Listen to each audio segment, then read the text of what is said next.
ay katuwang po namin ang aming butihing Vice Mayor, Vice Edison Veneracion, upang hihanda po ang mga kabataan sa kanilang kukuning mga kurso. Nakatutulong po ito hindi lang po sa mga estudyante, kundi po sa ibang tao na mga nagtatrabaho na sa mga pamilya. Ako proud ako na maging member ng isang grupo na nakakatulong sa mga kabataan.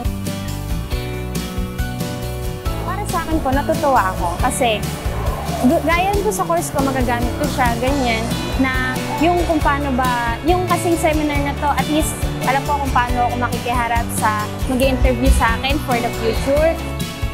Maganda pa po na palawakin pa po namin lahat yung gagawin po namin, tapos palakihin pa po yun para po makatulong sa mga kabataan po na tulad din po namin.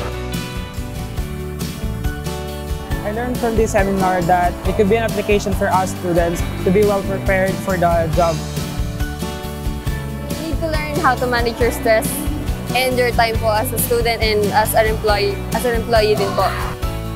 Nagiging futuristic, nagiging visionary ako sa kailangan kong i-prepare someday sa magiging career ko. As a senior high school teacher, marami pong estudyante ngayon na nalilito. Paano ba ang nilang strand? Ano ba magiging trabaho nila? Malaking tulong mabibigay nito kasi mas maganda, gumigising yung mga estudyante na meron silang vision. Yung program na inilulunsad ni Vice ay talagang applicable sa mga bata. Napaka-brilliant ng idea ng ating Vice Mayor na bigyan ang mga kabataan ng ganitong seminar sapagkat ito'y hindi ino-offer sa mga paaralan. Tutuloy po natin ito para po sa kapakinabangan ng mga kabataan.